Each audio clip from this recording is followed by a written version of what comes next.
gentlefolk, hello and welcome to Real Queers, Romantic Orientation and Gender Unique Elaborations, a podcast for and from the queer community.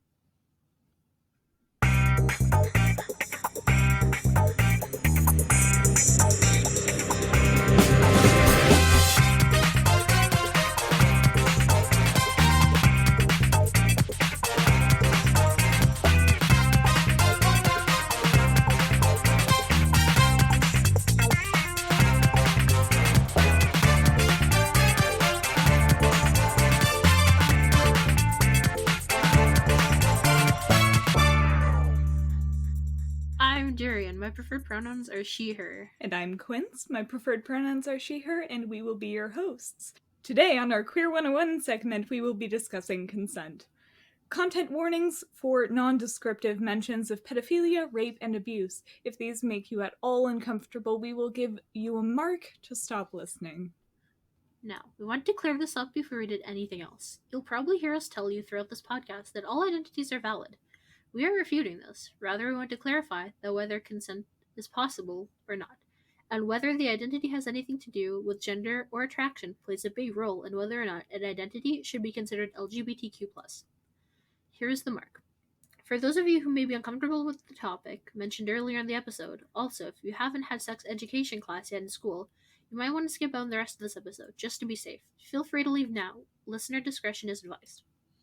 To begin, pedophiles have been trying to weasel their way into the queer community for some time now, through the usage of the acronym MAP, short for Minor Attracted Person. Insert gag here. This acronym has primarily been used by the global sex offender research and sex offender treatment community.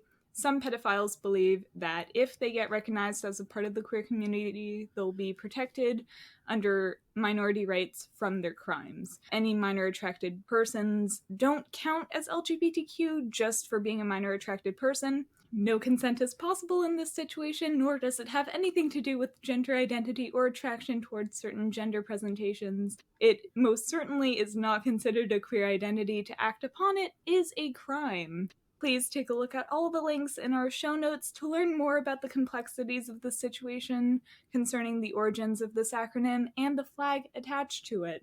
When it comes to the queer community and people in general, a few things are certain. No means no. My body, my rules. No one has the right to have sex with you against your will. Which brings us to the topic of rape. According to the Merriam-Webster, rape is defined as an unlawful sexual activity and usually sexual intercourse carried out forcibly or under threat of injury against a person's will or with a person who is beneath a certain age or incapable of valid consent because of mental illness, mental deficiency, intoxication, unconsciousness, or deception. Meg John Barker has a lovely checklist about consent. We'll sum up their 8-point list, but you should really check out the link to this in our show notes should you want to have a better grasp of the concept. 1. Consent as the aim. Has consent been made the explicit aim of the interaction rather than something happening? 2. Informed consent. Is everyone fully informed about what's being asked for, offered, etc., why and where everyone is coming from? Ongoing consent. Is consent ongoing before, during, and after an encounter or throughout a relationship? 4. Relational consent. Is this a relational interaction where everyone can bring their needs, limits, wants, and boundaries to the table? Consent and wanting. Are people able to clearly express and be heard about what they want and don't want and what they consent to and don't consent to? Multiple options beyond a default script. Is there an awareness of the default script for success in this situation? And have we shifted this to multiple options and an agreement to default to the lesser one on the table? 7. Power awareness. Is there an awareness of the social, cultural, and personal power imbalances between the people involved and their potential impact on the capacity to feel free enough and safe enough to consent? Finally, last point, accountability. Will it be noticed when there has been non-consensual action? Will it be addressed with the person concerned if they're up for it? Will the impact be considered? And will an offer be made to make reparations? Once more, the link to this list and its elaborations can be found in the show notes. There are a few main things we need to take away from this, however. If someone is inebriated, either through alcohol, drugs, or something else, if they are having a hard time staying coherent or having a hard time thinking clearly, they are not able to consent. There needs to be an understanding that any party can call the experience to a halt at a moment's notice for any reason, and that is completely okay. If there is an underlying or over threat to someone's physical, emotional, or mental well-being, consent cannot be given. One of the common threats used in an abusive relationship is that of financial stability. Variations of "you won't survive without me" are unfortunately fairly common. Abusers often try to gain control of the money because it's harder to leave when you don't have access to the means to support yourself. Consent must be given explicitly and preferably often before, throughout, and after the experience. If one partner wishes to stop, for whatever reason, both partners stop.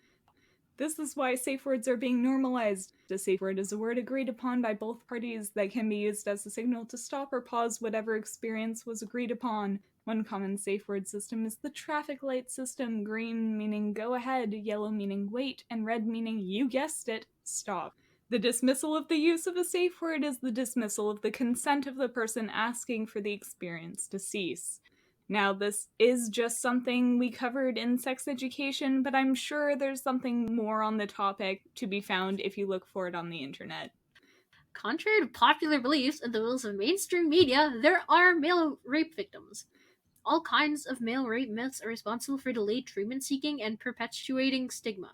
The most prominent barriers to receiving mental health services in adult trauma survivors are concerns related to stigma, shame, and rejection, low mental health literacy, lack of knowledge, and treatment-related doubts. Fear of negative social consequences and limited resources. Male survivors typically do not disclose their history of sexual abuse and assault for 20 to 25 years. They may deny, minimize, or fail to see the connection between sexual abuse and subsequent mental health difficulties. Male college students between the ages of 18 and 24 are approximately 5 times more likely to experience sexual assault or rape than non-college students.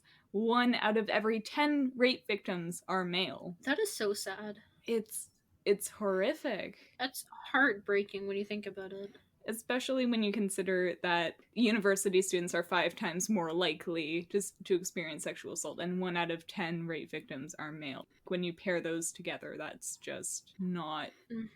They don't feel listened to. Like, there should be...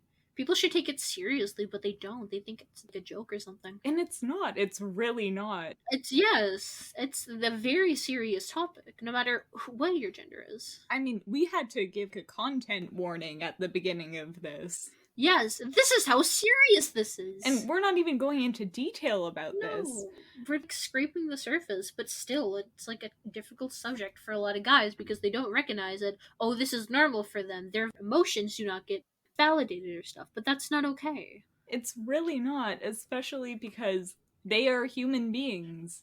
Men are human beings. Human beings are human beings. Like, they have emotions. They should be validated. They should, and their experiences aren't any less valid than the experiences of, like, a woman. Do you know what I really hate? Rapists. I don't use this word lightly, but I really hate it. That people don't think that females can be rapers. Can be rapists or abusers. They could also be a victim. Yes. But people don't believe that females are, like, capable of doing that. But guys, the reality is, anyone can be a rapist. And anyone, no matter who they are, no matter what their gender is, they can rape you. It's happened. Yeah, they could also be a victim of it. You could be both. Yeah, like, they don't talk about it. Like, male rape victims are a lot less likely to talk about their experiences because a lot of the time, if they decide to go to the police station with, hey, this is what happened to me, they're not going to be believed a lot of the time, and that's ridiculous. You were saying how a lot of them don't get disclosed of it for like 20 to 25 years. Yeah, they take it seriously when I've heard of it where it's like a male looks at a female wrong, and then when a male is like, hey, I've been sexually assaulted, they don't believe them, which is wrong in many ways. Yeah, or I've been abused. Yes, they don't believe it because they're like, oh, you can't be abused, or like, be a man, be tough, fight back. And it's like, I cannot do that. It's another reason in custody battles, between, like... The woman always usually Yeah, wins. the woman usually wins, Yep. even if... I think there was a celebrity case, I'm forgetting which one it was, but the guy was being abused by the wife. The wife claimed that he was abusing her. Yes, it was Johnny Depp. I'm pretty sure. Yeah, Johnny Depp and Amber Heard. She was the abuser, says Depp. Yeah, and she almost won the court case, despite not having any evidence, which is ridiculous. Yes, at no point did Miss Heard ever mention any physical abuse, and I never saw evidence of any injury to to the wife, right? Yeah, because she convinced everyone that he was the abuser. It's just a lot less heard of when it's a male, or they always tend to take the women's side. Yeah, and, like, that's not to say women can't be abused, again. And it's a lot harder for male rape victims, and rape victims in general, to explore their gender identity and romantic or sexual orientation because of their trauma. They've been through so much, and then they start questioning, do I feel the way I do because of what I've gone through? Is it actually me, or is it just my experiences? Is it just a trauma response? How you feel is valid. Don't let anyone tell you otherwise. You deserve to feel safe, loved, and happy. However, it's important to remember to stay safe. Queer people are almost 3 times more likely to be sexually assaulted than a cis, hetero, alosexual normative person. Trans and non-binary rape victims are extremely common. 47% of trans people have been victims of sexual assault, and that's almost half. That's almost 1 in 2. That is horrible. If you know someone who has been sexually assaulted, regardless of their gender, there are a few things you can do to help them. Remember, they don't know you anything, but you can still offer them support. These points are quoted from an article on the subject of male rape victims from Rain. Many of these points are just as important for victims of any gender identity. Please do check it out. It will be linked in the show notes. Firstly, listen. Many people in crisis feel as though no one understands them, and that they are not taken seriously. Show them they matter by giving them your undivided attention. It's hard for many survivors to disclose assault or abuse, especially if they fear not being believed because of stereotypes about masculinity. The second is validate their feelings.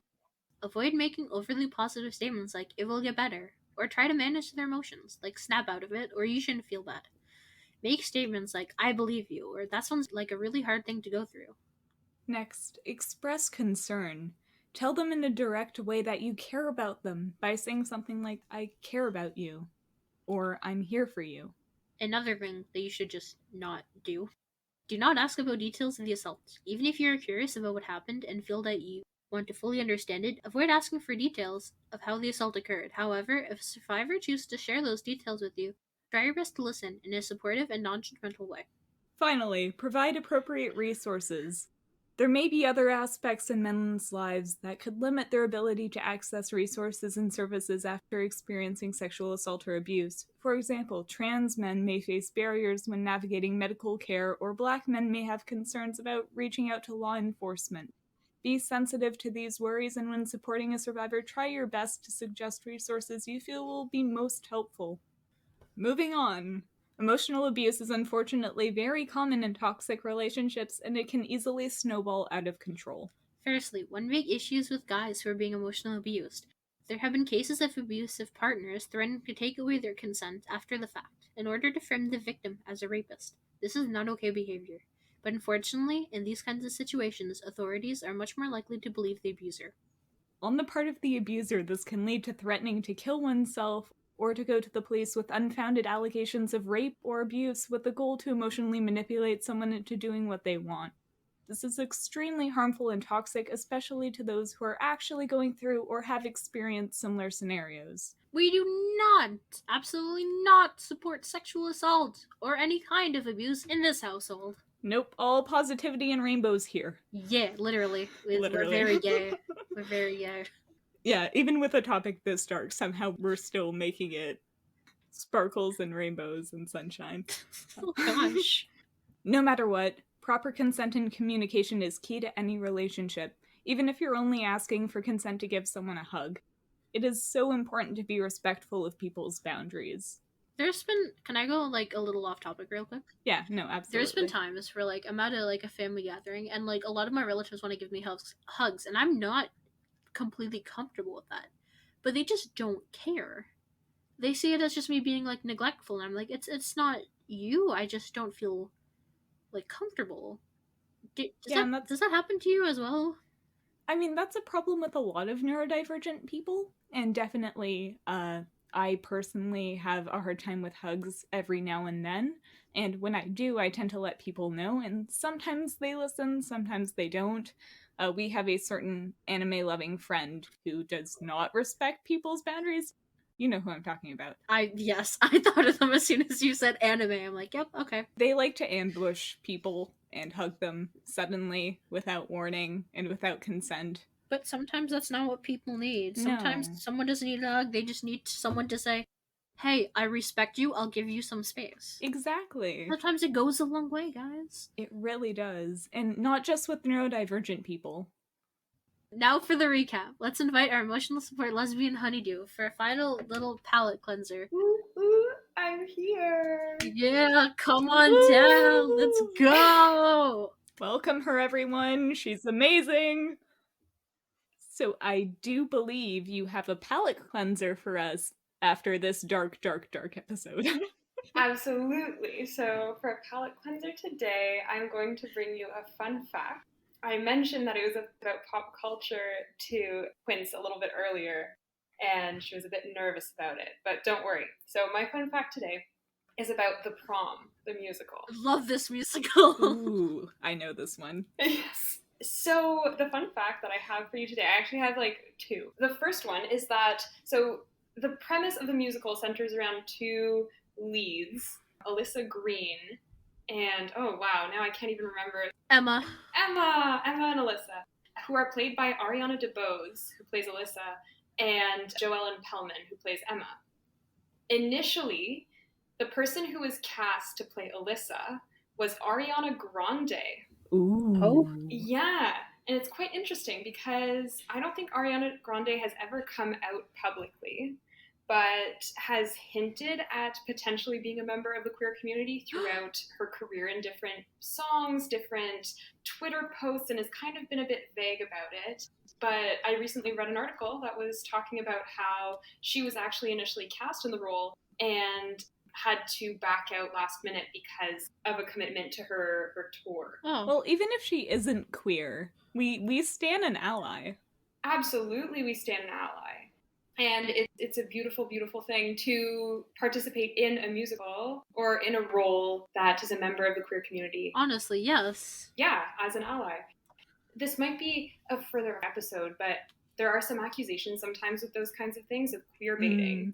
We'll definitely do an episode about that. But I just thought it was really cool because she's such an iconic pop culture icon. Yeah.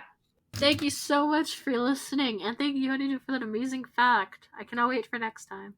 Links to our sources, email, and social media will be provided in the show notes. Once again, I am Durian. And I'm Quince, and this has been Rogue Queers. We hope to see you again next time. Stay safe, all you outliers.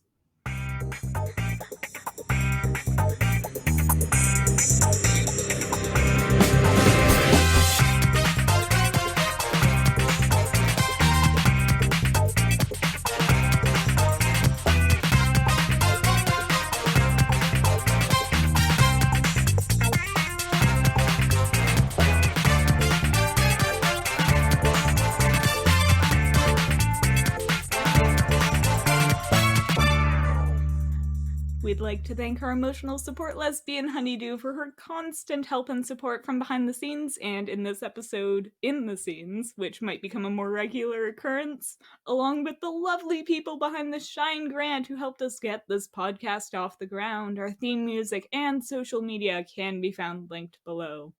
Our inbox is always open.